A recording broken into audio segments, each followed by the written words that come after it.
Hermanos míos, versículo 1, que no se hagan maestros muchos de ustedes, sabiendo que recibiremos un juicio más severo. Daría como la impresión de que él está hablando de esperar a la madurez para enseñar, o quizás para hablar de falsos maestros que comienzan bien pero terminan mal o algo parecido. Sin embargo, él como que parece desviarse y no hace tal cosa. Porque Santiago comienza a ayudarnos a entender que la palabra necesita ser enseñada, entendida y luego enseñada precisamente por aquellos que han sido llamados a ser maestros. Pero a esos que han sido llamados a ser maestros, él le hace una advertencia. Y es como asegúrate que tiene la madurez para hacerlo, asegúrate que entiende la responsabilidad de ser un maestro, porque para comenzar tú serás juzgado por un estándar más alto. Y la razón es que cuando tú tropiezas con tu enseñanza, tú haces tropezar a tus discípulos. Tú puedes traerle grandes beneficios a aquellos que te escuchan, pero puede traerles grandes consecuencias. Y ¿sabes algo? Lo único que el maestro hace mientras ejerce su oficio es hablar. Y es de eso que Santiago quiere hablarnos. De manera que si eres todo cristiano debiera medir sus palabras, pero en especial el maestro. Porque él puede tropezar cuando enseña, o puede tropezar en su vida, pero cuando él enseña y tropieza, él hace tropezar a muchos. Y si tropieza con su vida, todavía peor, porque ahora ha servido de piedra de tropiezo para muchos más. Entonces, bajo ese contexto, recordemos la enseñanza de Proverbios 10:19 en la primera parte, más adelante lo completamos, que dice: en las muchas palabras, la transgresión es inevitable. Imagínate el gran peligro que nosotros, me incluyo a mí, los pastores, en el gran peligro que estamos cuando nos pasamos la vida enseñando, predicando, aconsejando. Y ahora el autor de Proverbios me dice que en las muchas palabras, de las cuales nosotros somos culpables, de muchas palabras, porque eso es lo que hacemos, la transgresión es inevitable. Con mis palabras yo puedo fortalecer tu vida, pero yo puedo debilitar tu vida. Yo puedo desviar tu vida. Yo puedo liderarte a ser descarriado del camino, y con mi ejemplo peor todavía.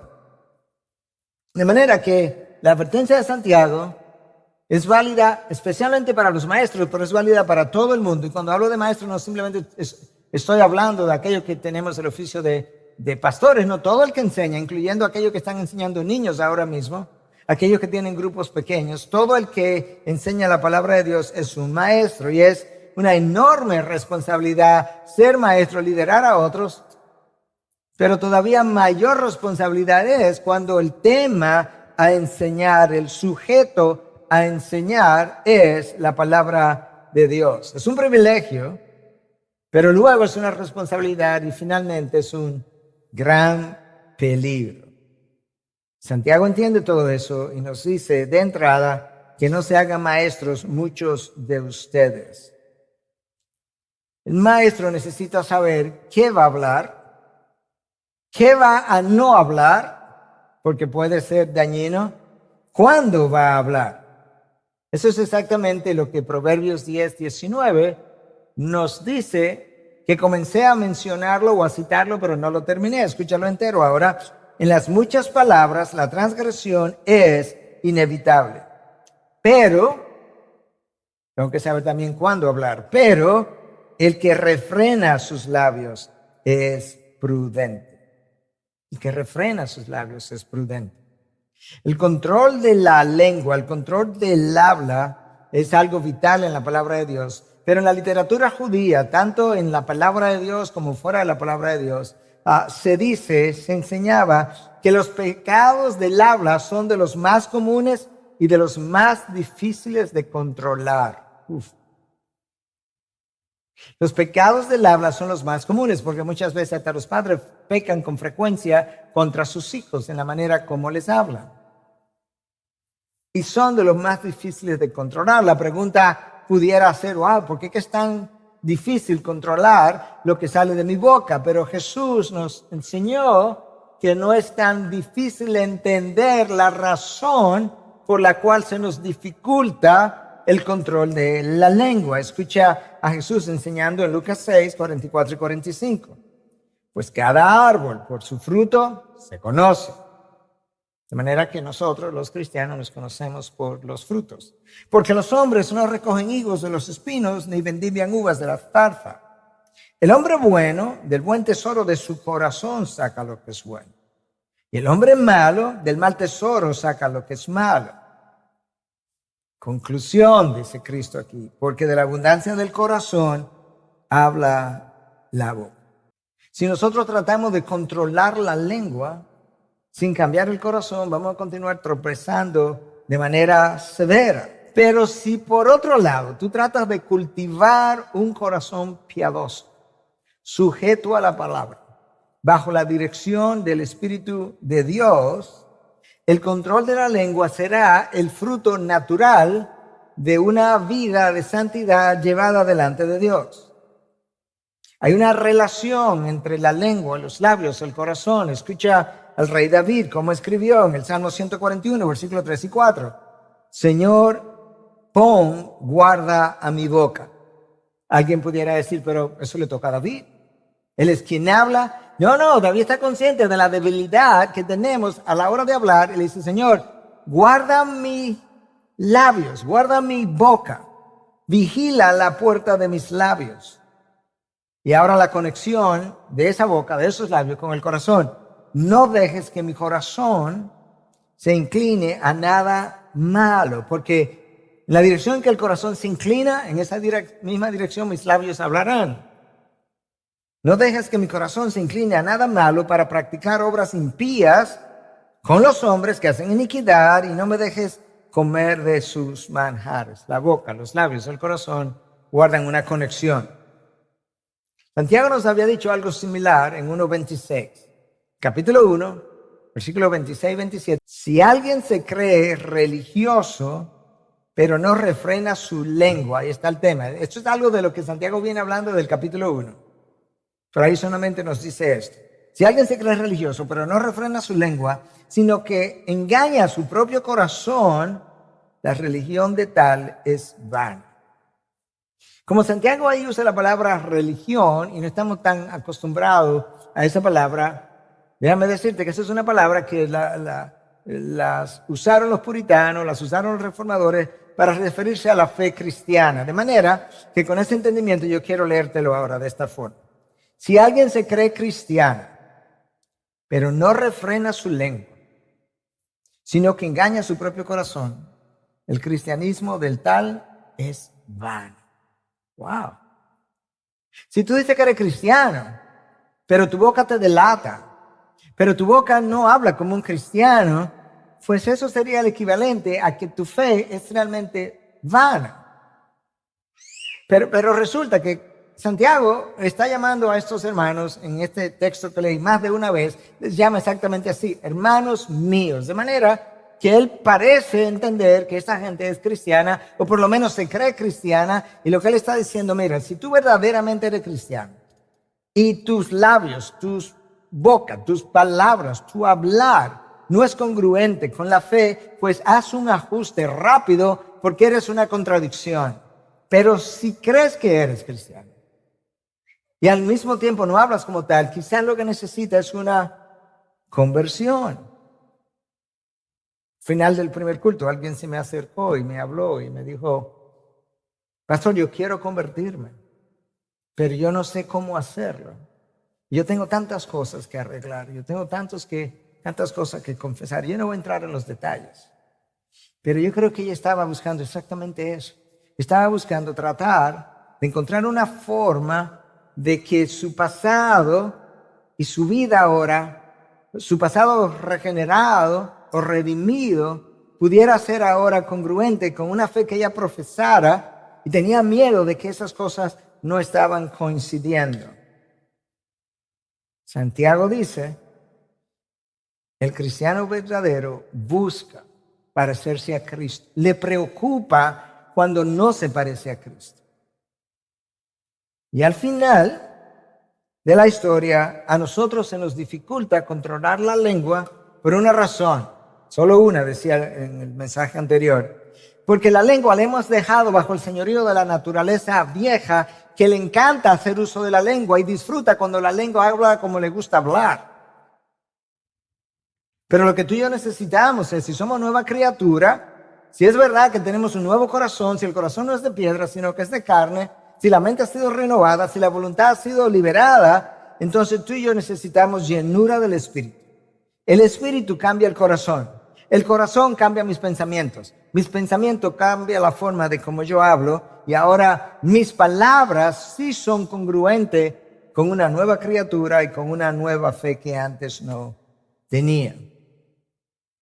Santiago entonces nos dice, Santiago concuerda que los pecados del habla son de los pecados más comunes y de los más difíciles de controlar. Escucha el versículo 2. Porque todos fallamos de muchas maneras. Hay múltiples formas como tú y yo fallamos, porque nadie es perfecto.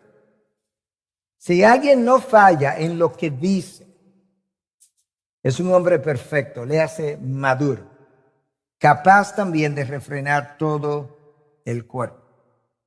Escucha cómo la Nueva Traducción Viviente lo traduce. Si pudiéramos dominar la lengua, seríamos perfectos, le hace maduros, capaces de controlarnos en todo el sentido. Con frecuencia en el Nuevo Testamento la palabra traducida como perfecto es la misma palabra que pudiera ser traducida como maduro. Y lo que Santiago nos está diciendo es que nosotros fallamos de múltiples maneras, pero hay gente que puede controlar su hablar, que tiene una ética del habla congruente con la fe cristiana. Eso es una persona madura. Eso no garantiza que para el resto de la vida siempre tendremos tal dominio sobre la lengua. Pero sí nos deja ver que ciertamente Cristo tenía razón cuando dijo que de la abundancia del corazón habla la boca. De lo que mi mente se llena, que hace palpitar y despertar mis emociones, de eso es que nosotros hablamos. Si mide los temas de tu conversación, frecuentemente va a descubrir qué es lo que llena tu mente, qué es lo que llena tu corazón. Lamentablemente, la corrupción del hombre caído es tal que la inclinación natural del corazón es a mentir. Y mentimos por diferentes razones, pero esa es la inclinación natural nuestra. Nosotros mentimos frecuentemente para lucir mejor, para no pasar vergüenza, para tener una mejor reputación, para quedar bien. Pero otras veces nosotros mentimos de una forma que a nosotros no nos parece mentira, porque tomamos los hechos, hablamos de los hechos, pero agigantamos los hechos. Y como estábamos hablando de hechos reales, pensamos que estamos en la verdad, pero ya no salimos de la verdad, tan pronto lo agigantamos. O tomamos los hechos, hablamos de los hechos, pero minimizamos los hechos, pero la idea es que te lleves la impresión de que los hechos no fueron lo que realmente fueron, sino algo más pequeño, y ya entré, entonces dejé el terreno de la verdad y entré al terreno de la mentira. Escucha cómo el rey David ahora en el Salmo 12, versículos 2 y 3, nos habla de este aspecto. Escucha, falsedad habla cada uno a su prójimo. Hablan con labios lisonjeros y con doblez de corazón. La lisonja es un pecado, uno de los pecados del habla. Escucha cómo David continúa. Corte el Señor todo labio lisonjero, que lo quite de en medio, que lo haga desaparecer, y la lengua que habla con exageración. La exageración de los hechos es una mentira, a menos que sea usada de manera intencional, de una forma que todo el que me escuche sabe que yo estoy usando una hipérbole. Y mencionaba como ilustración, si alguien me preguntara, y el domingo pasado, que era un fin de semana largo, vino mucha gente a la iglesia, había como 1 millón de personas ahí. Todo el mundo sabe que no hubo 1 millón de personas. Fue una manera hiperbólica de decir, vino mucha gente. Pero cuando no nos encuentran exagerando los hechos o minimizando los hechos, nos encuentran entonces condenando a otro, criticando a otro, menospreciando la vida de otro o menospreciando las obras de otro, lo que el otro le hace, la clase del otro, la prédica del otro, la casa del otro, los hijos del otro. La verdad es que de nuestros corazones sale la corrupción de nuestro interior en palabras de celos, de envidias, de rivalidades, desprecio, acusaciones, palabras de egoísmo, palabras insensibles, palabras hirientes, lenguaje de resentimiento y cuantas cosas más. Todo eso son pecados del habla. Uno de los pecados contra los cuales la palabra de Dios habla y juzga es el pecado del chisme. Y la palabra condena el chisme. Warren Wiersbe, en su comentario sobre el libro de Santiago, comenta que él tenía un amigo pastor. Y ese amigo pastor le dice que en su iglesia en una ocasión había una señora que era dada mucho al chisme. Y entonces en una ocasión ella fue donde el pastor le dice: pastor, el Señor me ha dado convicción de pecado acerca de mi chisme. Mi lengua me ha causado muchos problemas y también a otros.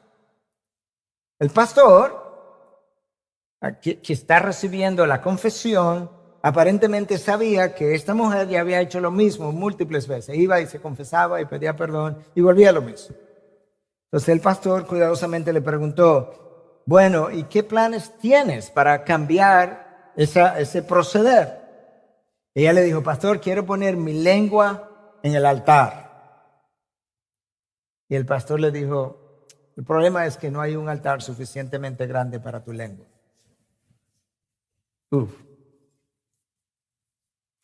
La lengua es el barómetro de nuestro corazón, hermanos. Cuando tú dices algo y luego dices: excúsame que dije eso porque yo no soy así. No. Mejor aprópiate de tu pecado. Dile: perdóname, excúsame, hermanos, es para accidente. Tú chocas a alguien, accidentalmente, excúsame. Tú vas corriendo y le das a alguien con el codo accidentalmente, excúsame.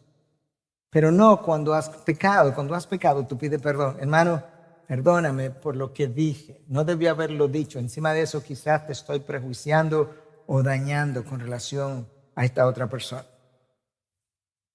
Pero recuerda, los hombres oyen lo que nosotros decimos, pero Dios oye lo que nosotros pensamos y maquinamos.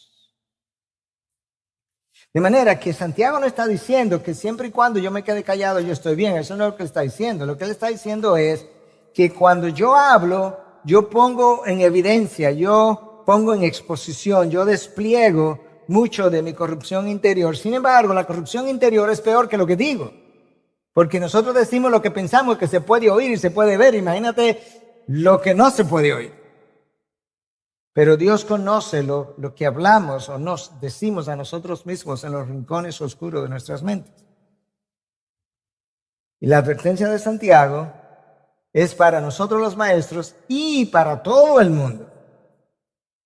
En el caso de los falsos maestros, muchas veces su problema, para que podamos entender que el habla es solamente parte del problema. Muchas veces los falsos maestros, el problema con ellos no es lo que dicen, es lo que no dicen. Y otras veces es lo que dicen que suena piadoso para ocultar lo pecaminoso que no dicen. ¿Me entendieron o fue un trabalengua? Fue un trabalengua, dijo alguien. Yo digo algo que suena piadoso y la gente dice: no, pero pastor, mire, él realmente, mire, él cree la Biblia, mire lo que dijo. Sí, el problema es que ahí en ese sermón yo no oí nada de lo pecaminoso. ¿Por qué? Porque él no quería que se viera la otra parte que él usa y entra y sale, y entra y sale. Entonces su problema es lo que él dice que es verdadero para ocultar lo que no está diciendo que es falso. Pero muchas veces nosotros hacemos exactamente lo mismo. Sabemos lo que dijimos aquí y luego vamos y hablamos piadosamente aquí con la intención expresa de que tú no vayas a pensar que eso lo hice yo. Eso es un pecado del habla. Eso tiene que ver con el uso de la lengua.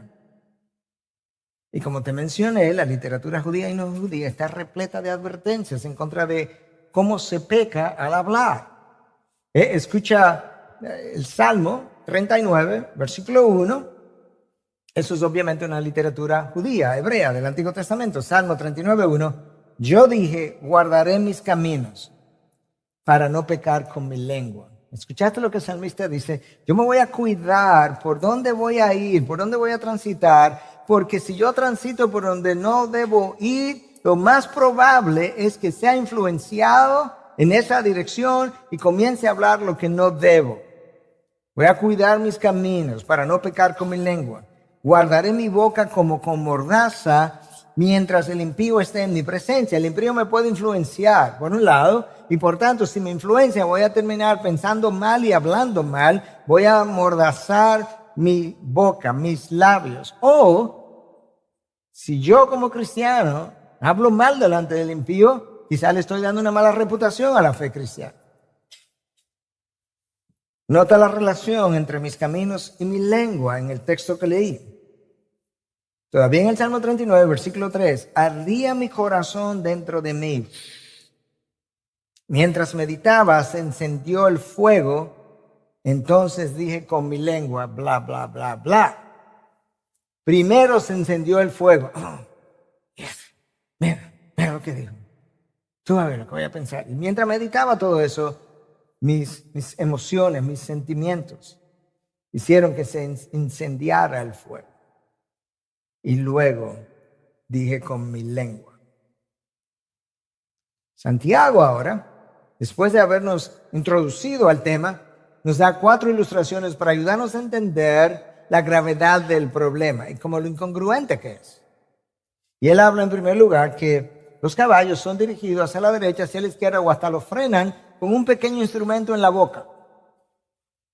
Y animales que pueden pesar 300, 400, hasta 500 libras o más, no sé hasta dónde, pero varios cientos de libras, son dominados por un pequeño freno en la boca. Pero nosotros no podemos hacerlo con la lengua.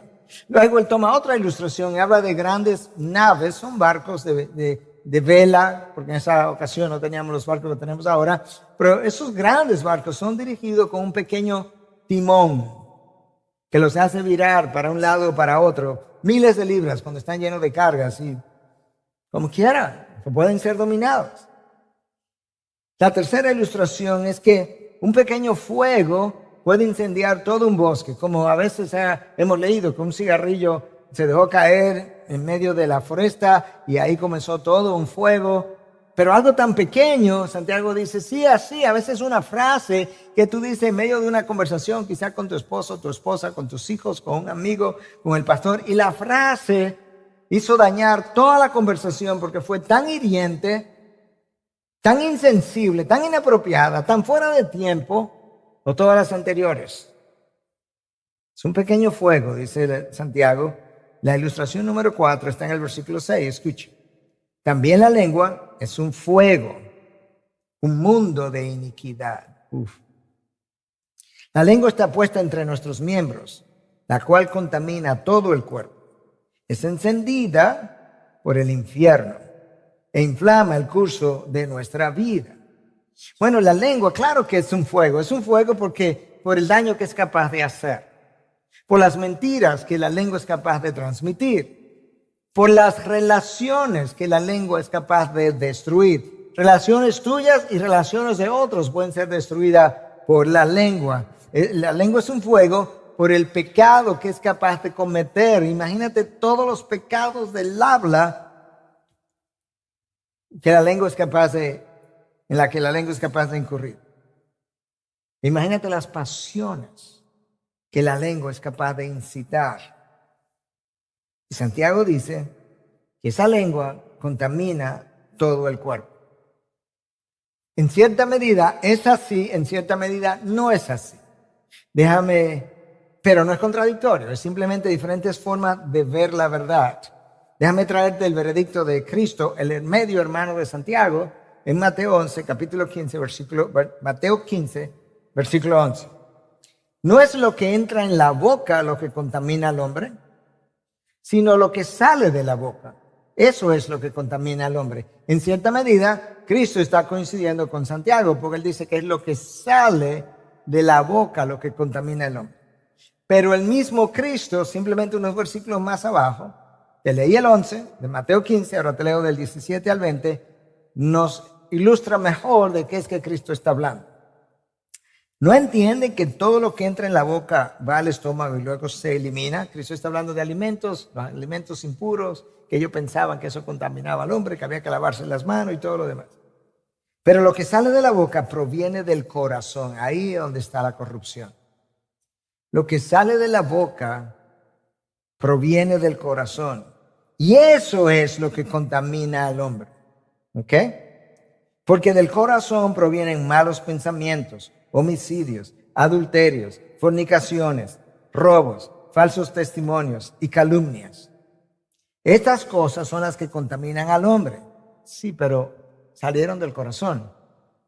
Pero comer sin lavarse las manos no contamina al hombre.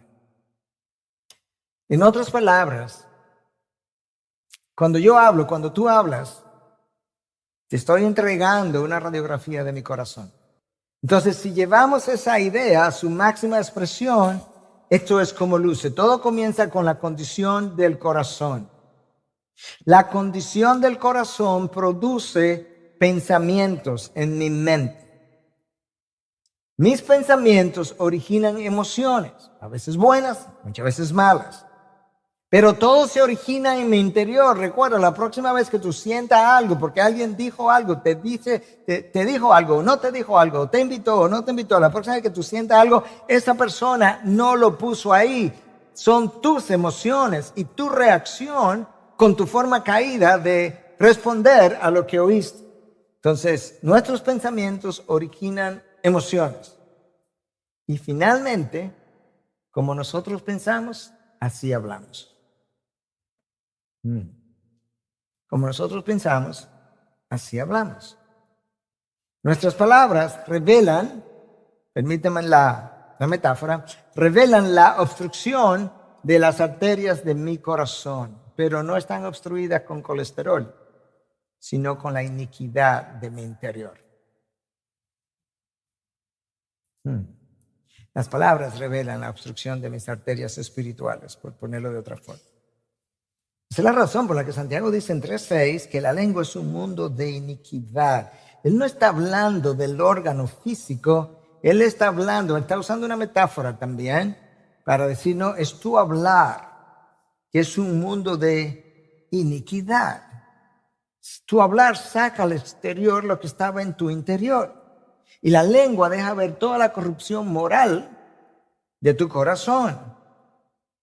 Y ahora Santiago dice, y parte del problema es que la lengua es incendiada por el infierno. ¿Cómo así? Recuerda que nosotros no tenemos lucha ni contra carne ni sangre, sino contra potestades y huestes espirituales de maldad en las regiones celestiales. Ellas saben cómo incitar tus emociones. Y una vez tus emociones son incitadas, tú vas a pensar acerca de cómo te sientes. Pero cuando pensamos, hablamos. Y por eso es que las fuerzas de las tinieblas saben cómo destruirte a ti, cómo destruir al otro. Y Santiago dice que esa lengua inflama el curso de nuestra vida. Entonces tenemos que tener cuidado de cómo nosotros hablamos, porque muchas veces estamos siendo inducidos por el enemigo. El enemigo sabe cómo usar a una persona para hacer caer a otra persona, como Eva hizo caer a Adán. Él es responsable. Él no puede culpar a Eva como trató de hacer. Pero el enemigo supo cómo inducir a alguien para luego hacer caer a otro. Y lo mismo pasó con Sara y Abraham. La lengua a veces revela cosas profanas porque lo profano es parte de nuestro corazón. La lengua a veces sale en ira porque ira era lo que había en mi corazón. Y con esa lengua nosotros podemos construir o podemos destruir. El mismo Pedro que negó al Señor la noche de su crucifixión 3 veces. El mismo Pedro que cuando el Señor le preguntó si él podía beber de la misma copa que él iba a beber y que le dijo, sí Señor, yo puedo, yo estoy listo para ir contigo a la cárcel, estoy listo para ir contigo hasta la muerte, y aunque todos te nieguen, yo nunca te negaré, para luego terminar diciendo, maldita sea, yo no conozco a ese hombre. Es el mismo Pedro que 50 días después, en el día de Pentecostés, predica un sermón con la misma lengua y 3,000 personas se convierten. En un momento maldijo, en otro momento bendijo. Y eso es por lo que Santiago como que expresa la frustración en estas palabras, de versículos 7 y 8. Porque toda clase de fieras y de aves, de reptiles y de animales marinos se puede domar y ha sido domado por el ser humano, pero ningún hombre puede domar la lengua. No, ninguno. Cuando tú encuentras a alguien que es maduro, que es prudente, que es sabio al hablar, eso no es fruto de su carne, no es ese hombre que lo ha logrado, es el Espíritu de Dios viviendo en él. Ese hombre se ha rendido, el Espíritu lo controla y ahora la lengua pasó a estar bajo el dominio, el control, el señorío del Espíritu de Dios. Pero el hombre no puede. Ningún hombre puede domar la lengua. Es un mal turbulento y lleno de veneno mortal. El control de la lengua depende de la condición del corazón.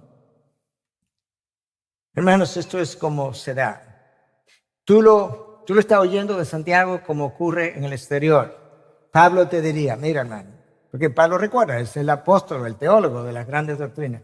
Mira hermano, el habla depende de la llenura del Espíritu. La llenura del Espíritu produce el fruto del Espíritu.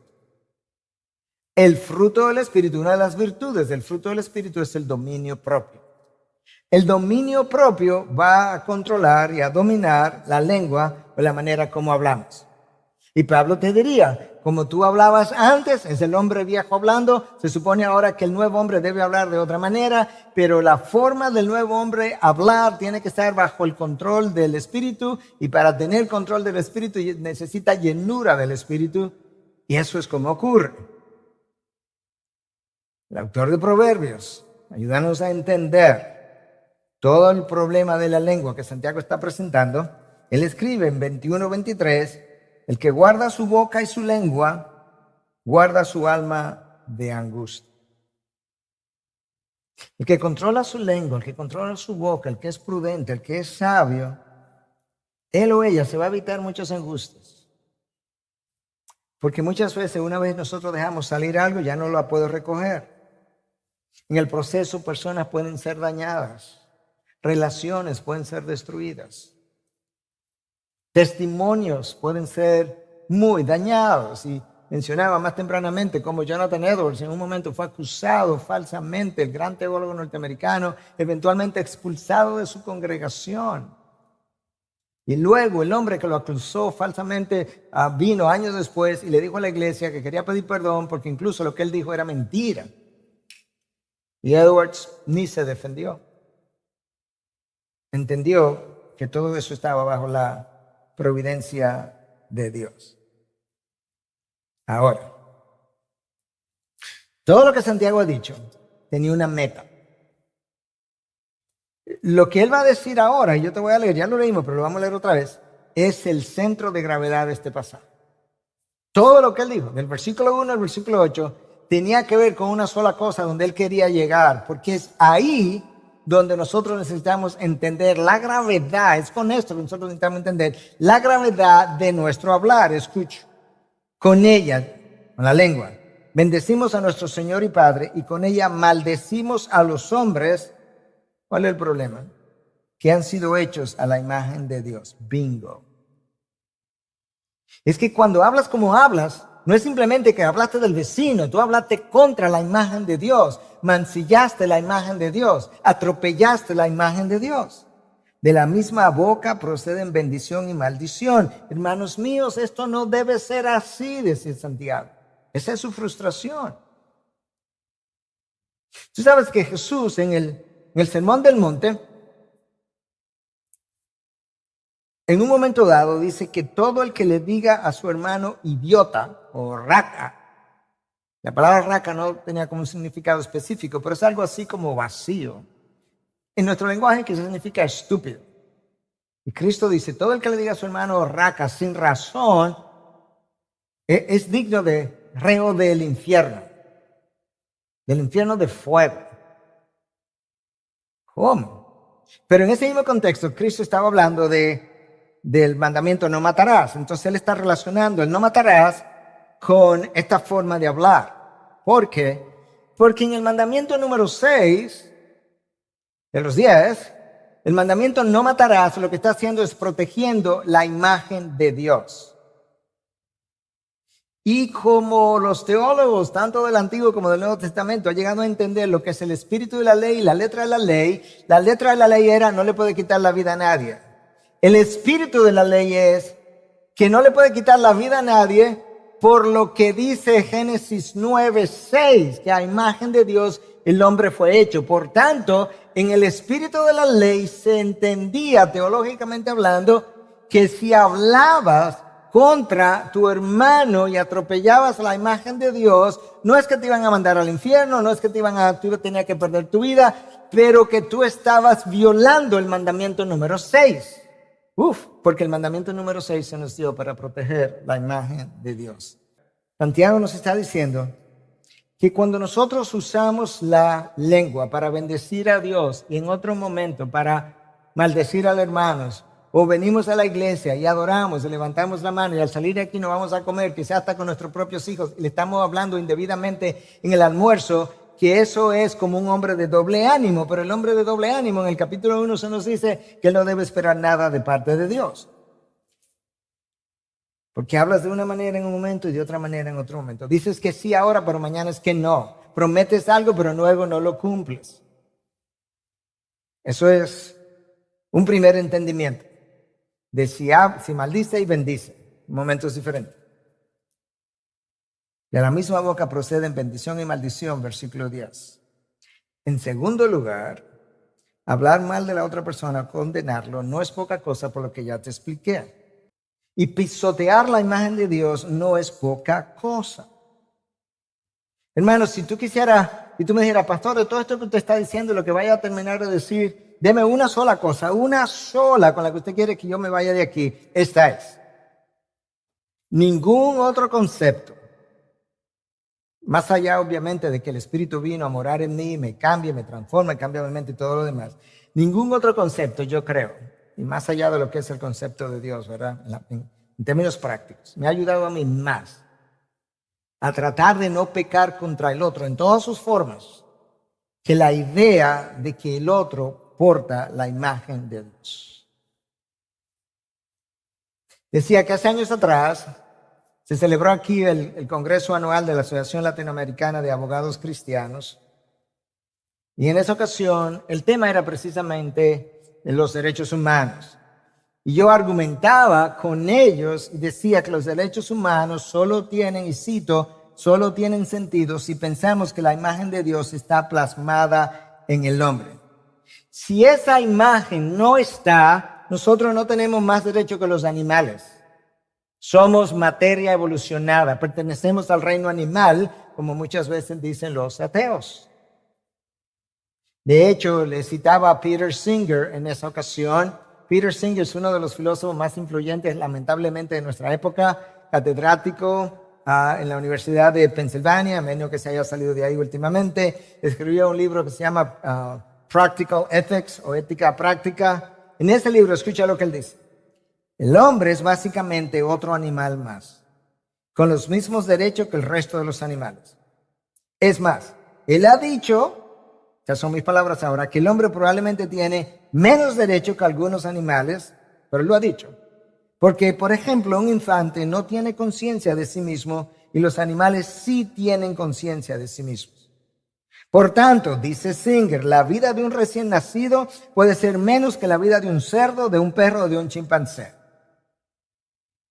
Singer agrega que es razonable esperar un periodo de unos 28 días antes de asumir que un recién nacido tiene los mismos derechos que nosotros. Esta es la razón por la que él opina que si un padre tiene un hijo con síndrome de Down, al Estado debiera concederle el derecho de quitarle la vida hasta los 3 años, porque probablemente aliviaría su dolor. Tú sabes que él está totalmente errado, pero si la imagen de Dios no está plasmada en el hombre, él tiene toda la razón, completamente. Pero ahora, cuando nosotros somos irrespetuosos con nuestro prójimo, yo no estoy respetando a José o a Pedro, porque si José o Pedro no tienen la imagen de Dios, yo no respeto, es como el perro de mi casa, yo no respeto al perro, con perdón de los amantes de perro. Si hay algo que alguien me tiene que decir porque yo soy cruel contra el perro, es porque la imagen de Dios sí está en mí. Y yo no puedo tratar la imagen de Dios en mí de una forma que no respete la creación de Dios. Ahí es donde está el problema, pero es con la imagen de Dios. Y esa idea es tan poderosa que cuando gente viene a hablarme acerca de su lucha con pornografía y me pregunta, pastor, ¿qué yo puedo hacer? Porque ha sido como una esclavitud. Yo le digo, oye, la próxima vez esto es lo que tú tienes que hacer. Tú te dices, la imagen de Dios que está en mí se ha sentado frente a una pantalla delante de alguien que es portadora de la imagen de Dios, pero esta vez desnudo o desnuda, y ahora se va a dedicar a disfrutar, a hacer que la imagen de Dios en mí disfrute de la imagen de Dios en otro, pero de una forma perversa. Yo dudo que tú puedas seguir viendo lo que comenzaste a ver si te hablas a ti mismo de esa manera. Cuando te percatas que estás mancillando la imagen de Dios, te va a llevar a respetar al otro de una manera singular. Te va a llevar a respetar a tu esposo, a tu esposa de una manera singular. A tus hijos, a los hijos del vecino, a los niños cuando vayas a llamarle la atención. Esa imagen es poderosa. En mi mente al día de hoy es extremadamente poderosa para el respeto de los demás.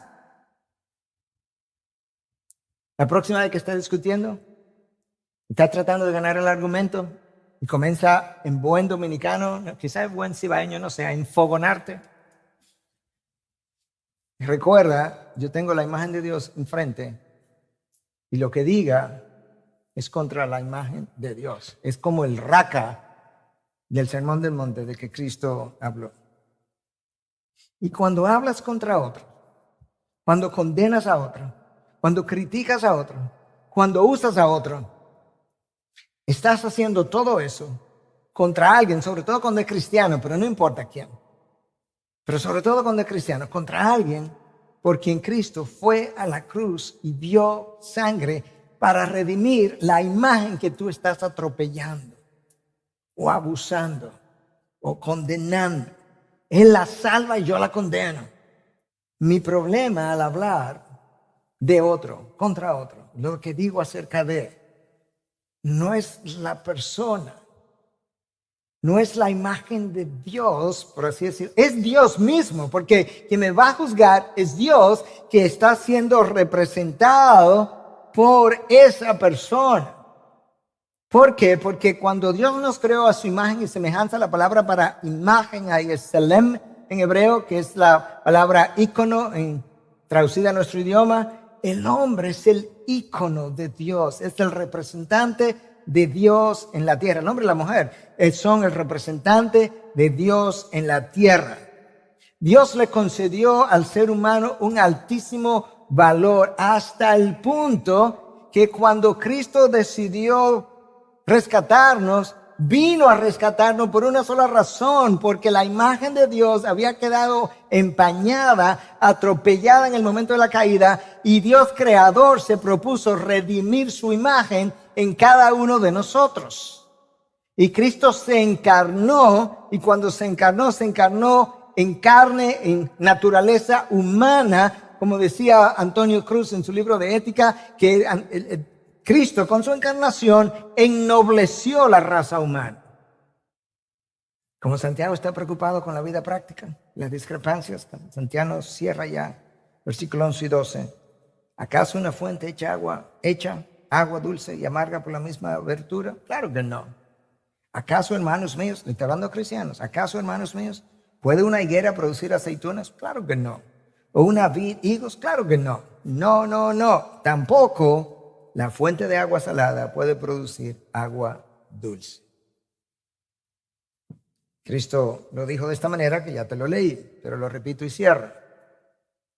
Lucas 6, porque no hay árbol bueno que produzca fruto malo. Ni a la inversa, árbol malo que produzca fruto bueno. Pues cada árbol por su fruto se conoce. Cada persona, cada cristiano, cada incrédulo, por su fruto se conoce y su hablar es su fruto más frecuente. Porque los hombres no recogen higos de los espinos, ni vendimian uvas de una zarza. Es mi oración, es mi deseo que tú puedas meditar sobre estas cosas, sobre todo sobre esta idea de la imagen de Dios en el otro, que la conectes en primer lugar con los pecados del habla contra esa imagen, pero luego todo pecado que tú vayas a cometer en el día de mañana, que entiendas que es el pecado de la imagen de Dios en ti contra el pecado de la imagen de Dios en otro.